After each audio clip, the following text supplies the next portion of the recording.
ဝတ်တရားရှိထားတော့ပါပြီရဲ့ဟုတ်တယ်လားဝတ်တရားဆိုတာဝတ်တရားပြောရတာ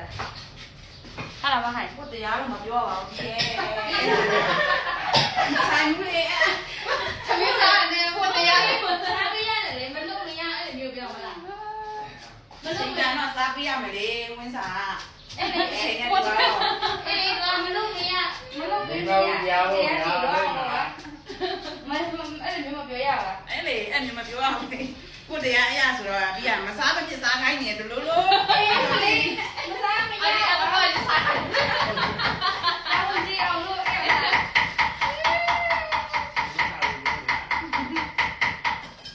ကိုတရားအရာအဲ့ဒီစကလုံးကပြမှာတော့อ๋อအဲ့ဒါကတော့ဝင်ရမှာတော့မှာလေ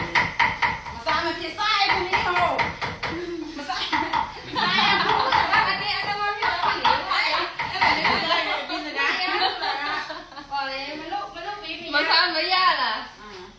မသိတော့မစကားလေမစကားရှင်းပါတယ်ပြီအေးလို့ရှုပ်နေပဲတော့စကားရအားချုပ်ဝေးနဲဘာလားဟမ်တပိုင်ရဲ့ကျန်ပဲကြရတာရဲ့ကျုပ်ကနေမှာအေးဟုတ်တယ်ကျုပ်ကအခုမှကျုပ်ကဒီကိုအောက်ကိုချရလေအဲ့ကျက်ကလေးလားကျက်ကလေးမဟုတ်ပြီးရတယ်လေနောက်ကလေးလားနောက်ကလေးပဲဝါပတ်စံနေဝင်အောင်မှာငါတို့အေးဟုတ်တယ်ဒါရောမိုက်အောင်ဘာနဲ့မရှိဘူးပူပူတဲ့ဟာအာနေလို့စိအောင်တော့ကိုတော့ကျက်ဦးထဲမှာအဲ့ဒါကျက်ဦးထဲမှာဟုတ်တယ်ကျက်ဦးထဲကိုတော့လည်းကျက်ဦးလေအေးသမီးတော့မတန်းနေတာတော့ဟာနာဒါကျက်ဦးဟာရမနေတော့လောင်းလိုက်အနေတော့ပူလိုက်အနေတော့လာနေတော့ပူလိုက်မာကျော်ရင်